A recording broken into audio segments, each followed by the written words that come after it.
Assalamualaikum guys. So for today's video, gagawa tayo ng chicken inasal. So ito yung paggawa ng chicken oil. Ayan, maglagay lang kayo ng chicken skin, black pepper, whole achuete, tapos chicken cubes. Ayan, set aside nyo na. Tapos tutuyin nyo na yung manok na minarinate nyo. So yung pagmamarinate, ayan, nakalagay na on the screen. Hindi ko na kasi siya na video. Ayan. So, ayan, lutuin nyo lang siya on medium flame for 5 minutes. Ayan. And then, baliktarin na siya after 5 minutes. Ayan. Alam niyo ba, madali lang itong gawin at kung ayaw nyo talagang mausukan na or ayaw nyo kumain sa labas na tamad kayo, pwede na kayong gumawa sa bahay. Ganito lang siya kasimple. Diba? Ako nagluto kasi nag-crave lang ako. Ayan. So, bagtarin nyo lang siya ulit. Ayan. Then, yung marinated sauce, lagay nyo na siya. Then, lutuin nyo lang siya 15 to 20 minutes. Ayan. Ayan.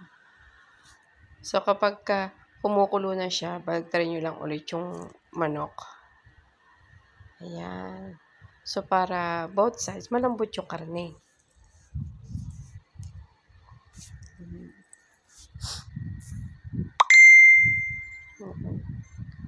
Bagtarin nyo lang siya in between.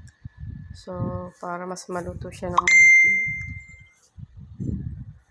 And then, yan. Tapos yung, pagkatutuyo na siya, yung excess sauce, remove nyo na. And then, yan. Chicken oil. Pahiran nyo na siya ng chicken oil. And then, lutuin nyo na siya ulit for another 5 minutes, both sides.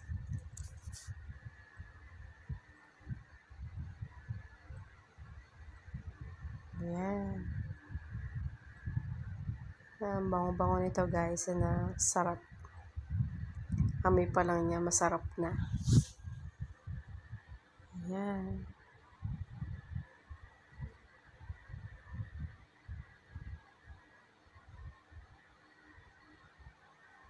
Nakita niyo yan, yung balat. Ayan. Crispy na siya. Diba? Ayan, malapit na yung maluto, guys. Ayan, so I think it's done. There you have it. So, ayan. Thanks for watching, guys. Hope you like my video. Thank you. Bye.